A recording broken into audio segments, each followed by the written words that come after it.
Critical incident, critical response, up next on Carpe Diem.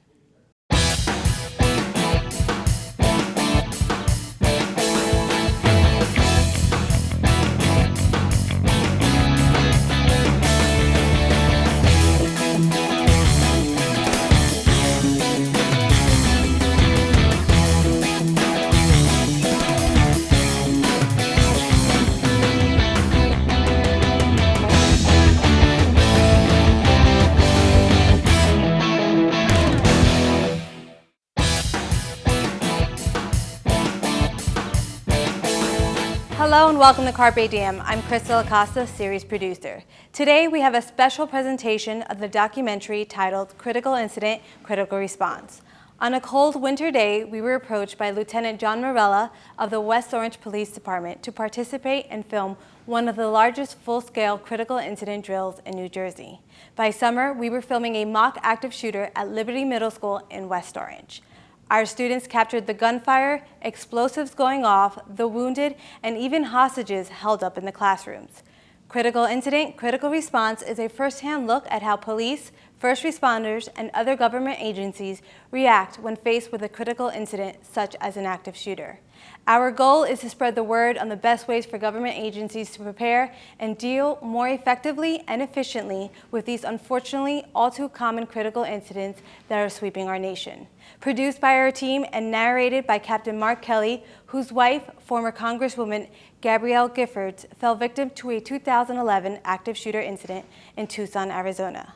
I present to you Critical Incident, Critical Response.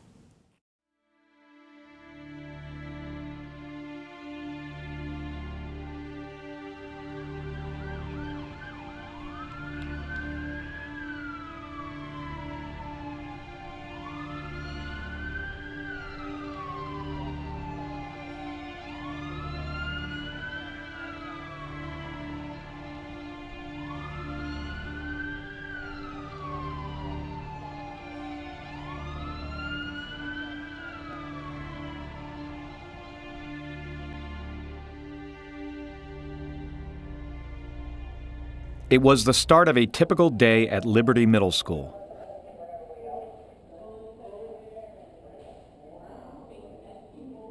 But 10 minutes after school announcements, a number of students fall victim to the gunman, and the principal is shot dead outside his office. This is Liberty Middle School. There's a shooter in the building. All right, okay. What does he look like? Where is he? I don't know. I just heard gunshots. All right, we're sending somebody right now. There's an active shooter in the building now. Get into lockdown now. This is not the drill. I repeat, there is an active shooter in the building. Get into a lockdown now. She shot really bad. Please send someone. What appeared to be just another school day is actually the start of a critical incident drill. This drill came to be as an idea. Basically, the Board of Education, every single year we do lockdown drills with them, and myself and Sergeant Morella, after coming out of those lockdown drills, threw a what if out there. What if we, as a police agency, had to respond to an event like this? Sergeant John Morella came to me and wanted to expand our current active shooter program and to determine how long it would take other entities to get into West Orange to back us up rather than a staged scenario. I gave him the green light for that, and the thing kind of took on a life of its own. What ended up happening is that a couple months later, we went to a stakeholders meeting up in Picatinny Arsenal, and while we were up there, they were talking about how they wanted to get together with police departments and start teaching their training to us that they've learned out in Afghanistan and overseas. And when they heard what we were doing, they automatically fell in love with it. And we realized that the lessons we have on the Department of Defense side could be applied to law enforcement. As we started to work with law enforcement, we realized, in addition to the technology, they also need the training that the military is so readily available to the military.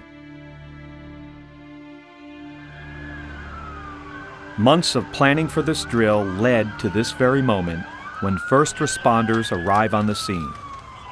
For the safety of all the volunteers in this drill, before any of the officers can enter the premises, they must disarm their live weapons, get equipped with the staged weapons and cameras, and be briefed quickly on the nature of this drill. The first unit of responders approaches the main entrance of the building and begins their mission to isolate the threat. Please help!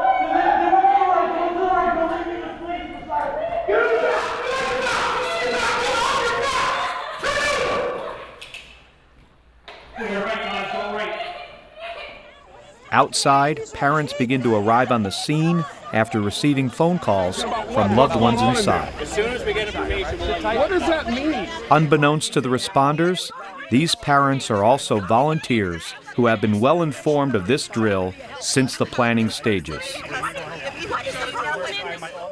We planned this drill extensively from the beginning with Sergeant Morella and his force. So we helped them lay out the scenarios, made sure that they were accurate to what the threat would be at this period of time in this area of the country. There's a lot of logistics behind it. You know, it's not a small scale effort. It was a learning experience for us too. You know, obviously, even just on the planning end, there's a lot of planning from the coordination of the volunteers to the coordination of the local law enforcement to the federal law enforcement, the state law enforcement, and getting everybody on board and up to speed as to what we're going to be doing and putting together, and then obviously all the planning behind it to get the event to come together. Officer Morella approached me, laid down a blueprint of the school and said, we're thinking about this, there's a grant, and obviously I'm all for that. Anytime we can partner law enforcement, emergency medical services, and the school in a real drill, you got to take advantage of it. There's no one person that puts an event like this together. It's multiple ends, and that's where having the Department of Defense, Homeland Security, Picatinny Arsenal, their behavioral specialists, everybody had a role to play in the actual planning of the event itself. As the first responders make their way through the building, they pass students frantically running for safety. Help me! One in the gym. There's one in the gym. I gotta come follow me. One in the gym. Please. Oh God. The time it takes the officers to isolate the threat is vital. Shooter! Their reactions in this position are what will be tested here today. Shots fired! Shots fired!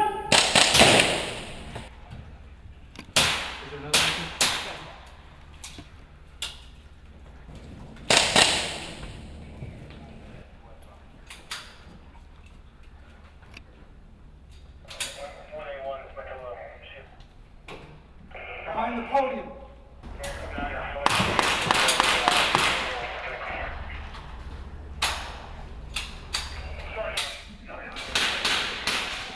Dan, come here, I got a jam. Basically, the roles of everybody that was here, we had facilitators, wearing the orange shirts. They took care of the interior of the scene that was going on inside. We wanted to try and keep the amount of bodies going in the rooms down so that this way we were able to not confuse the officers going in, that there was too many targets in the room. We wanted them to fixate on what was going on in that room. And also we had facilitators outside that helped with the scene outside, making sure people's guns were taken off of them and no ammo was allowed across that one tape line that everybody saw outside. We had our media tent, which we instructed all the media to go to. We had an observation center over here, which we actually set up a monitor out there for them to observe on what was going on inside, along with the locating devices that were going on inside. Every room where there was a situation was equipped with GoPro cameras, and Taser International brought their own cameras that were attached to eyeglasses for the perspective of the shooter as well as the responding police officers. And then we had sensors on all of the role players and the law enforcement officers, so we could track their location throughout the building. At any given time, we knew where they were and what they were doing. So we would combine the video with the tracking to really help as an analysis, an after-action tool to tell them how well they did. This is the first time we've done this, and There's not a whole lot that's been done previously, but how long does it take the officers to find the bad guys? How long does it take them to determine they need to shoot at the bad guy? How long does it take them to take down a bad guy? How long does it take them to handcuff and then move on to the next bad guy?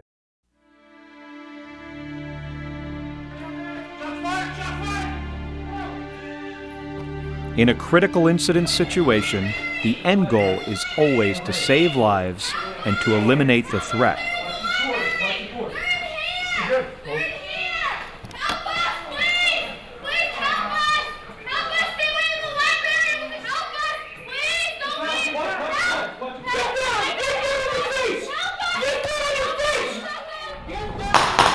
After hearing shots coming from within the library, the team enters and engages in a gunfight with the second shooter.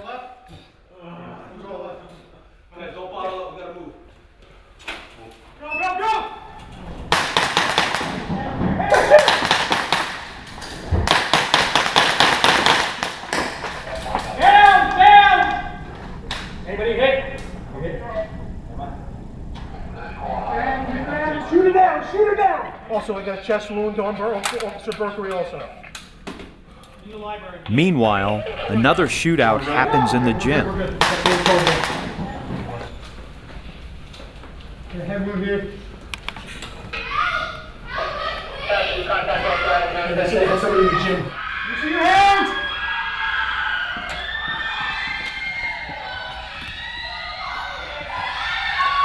Everybody lay down on your stomachs! Lay down on your stomachs now! You're gonna lock her open! You're gonna lock her open, Dad! Right to your right! Dad, wait.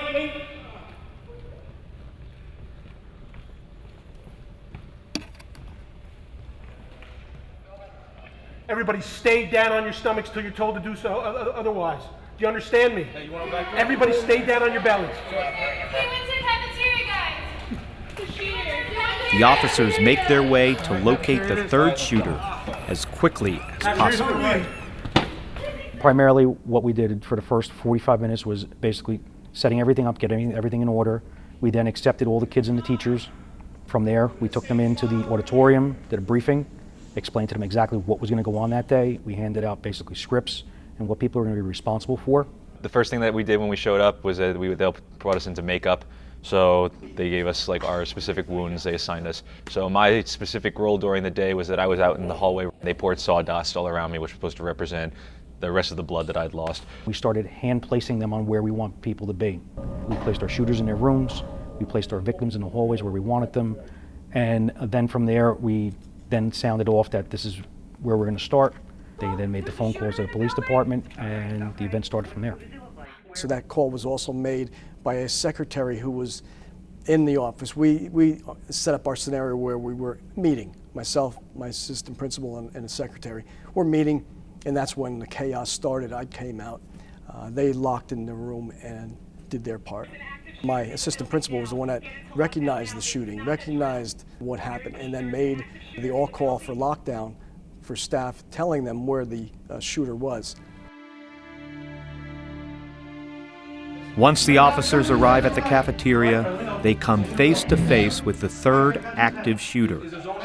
The shooter threatens to shoot himself if the officers do not leave. He's got a gun to his own head. His own head on the right hand side. I can't see all the way to the right there. I can't see all the way to my left. You go to your left. Don't bother. Keep to the right. You see the gun?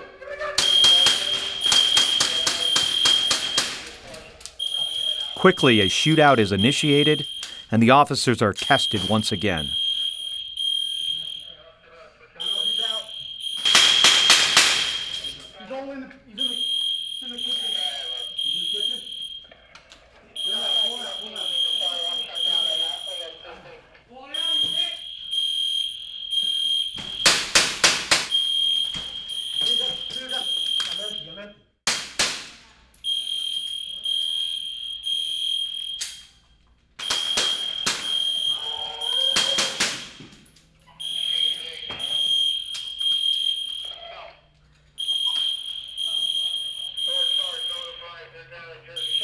The third shooter is taken into custody, and the officers move on to the next scenario.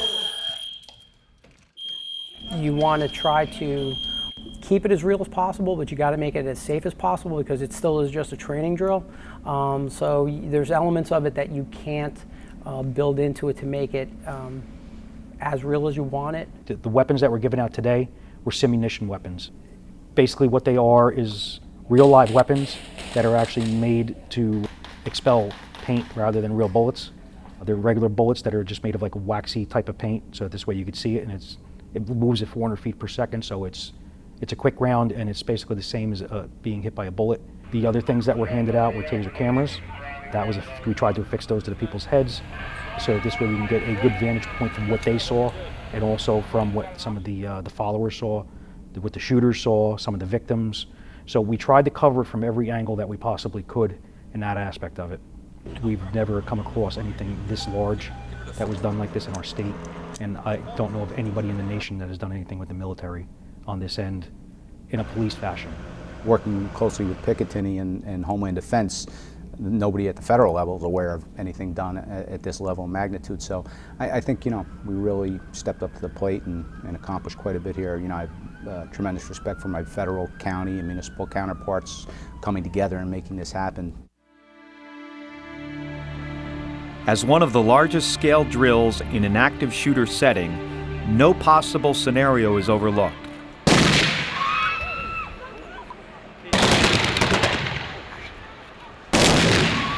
As the officers respond to the shooting occurring inside the building, mock explosives are ignited outside. Get the bomb squad up here. For the time being, everybody gets back. There might be more devices coming. Stay clear of the front of the building. The bomb unit is challenged with the task of disarming another device before it detonates, preventing any further casualties.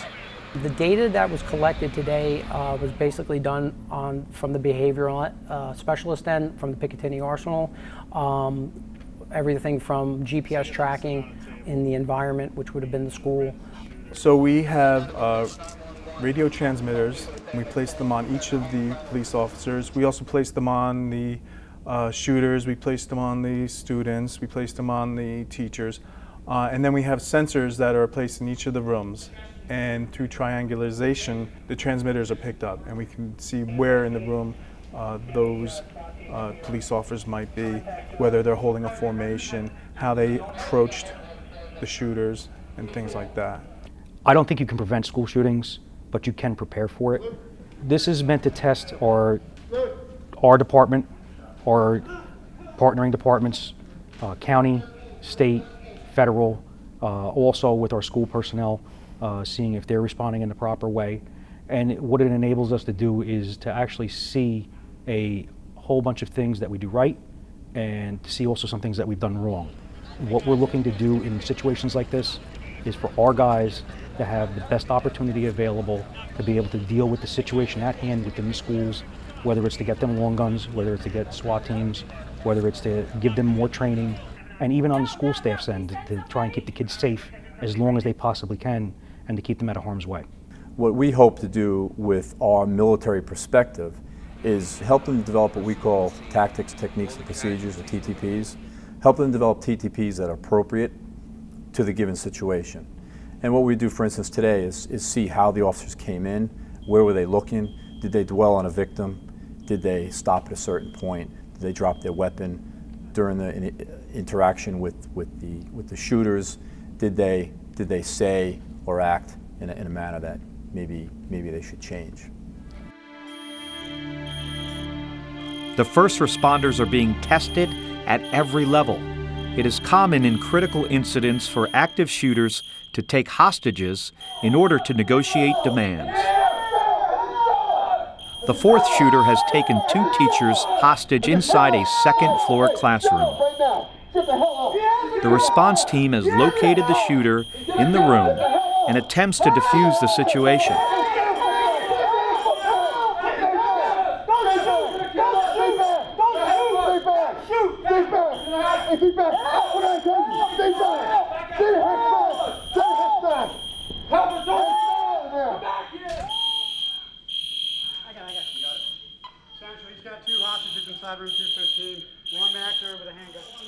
After a failed effort, negotiators enter the classroom to hear the shooter's demands.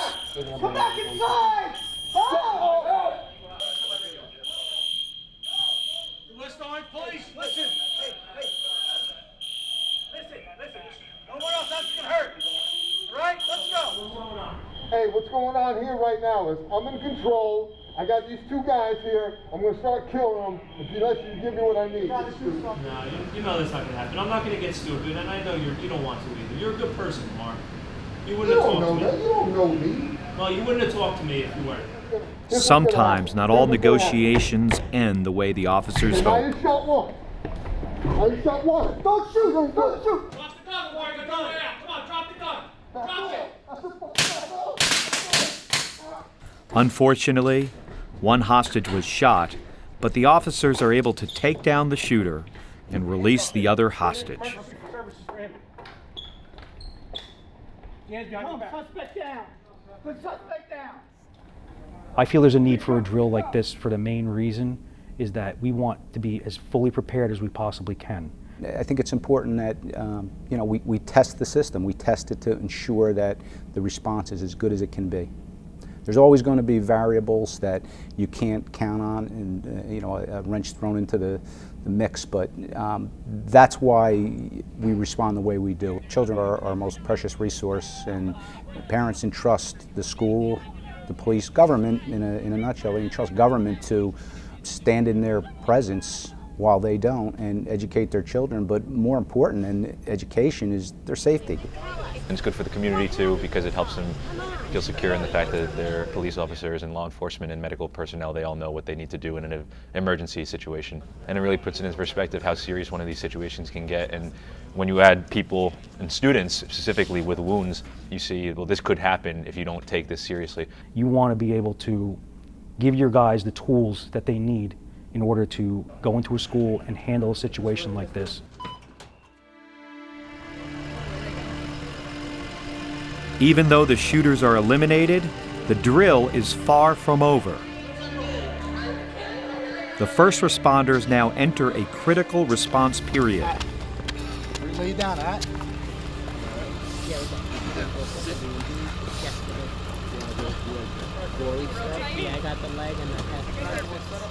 They must follow protocol and have all victims properly triaged and taken to hospitals for further care.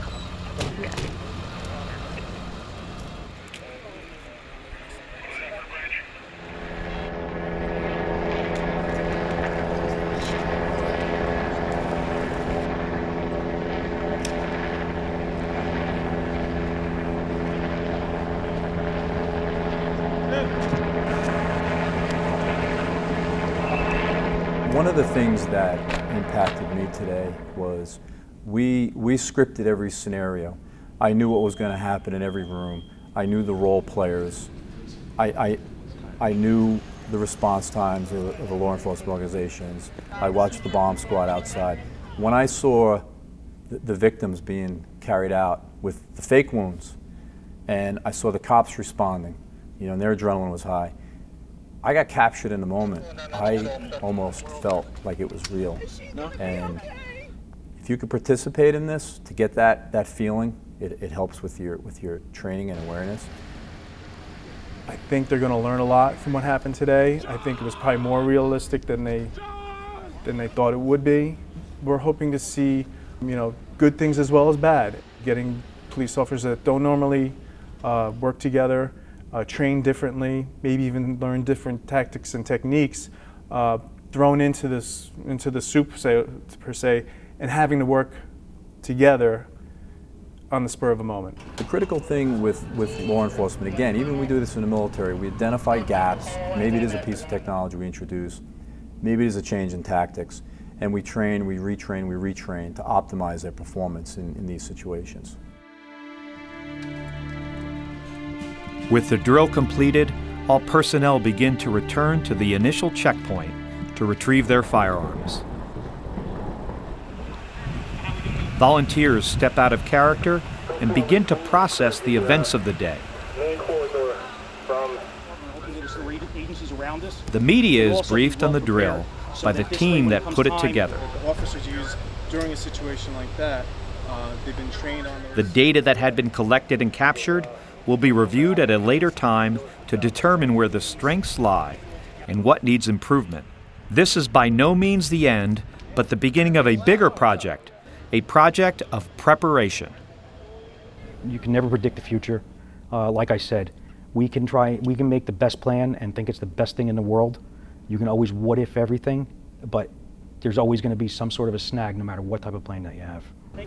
So it's good for people to know how to respond in this. There's procedures that are already out there, and these are what you're supposed to do in order to ensure that most people are safe and that the people who are responsible for preventing and ending situations like these are able to do their jobs without any hindrances at all. The more that we're able to practice at these things, the better we're prepared when it actually comes down to it. Something that we might have overlooked or we didn't see, another agency across the country on the West Coast or wherever it might be, might run another drill and they might pick up on something that we didn't pick up on, and we all learn from that, and it just makes it to be a better, safer environment for our kids. It makes it a better, safer environment for our adults, because an active shooter scenario typically gets viewed as something that happens in a school, but it can happen anywhere. If you want to call it an epidemic, it's an epidemic across our country. On August 20th, 2013, 4 shooters entered Liberty Middle School. What appeared to be the start of a typical school day was the start of a critical incident drill. A drill that will go down in history as an experience where local, state, and federal units work together to help prepare and train first responders in case they are faced with the horrible task of taking down an active shooter. The data collected from this practice drill will help prepare first responders across the nation to suppress the epidemic of active shooting in our country.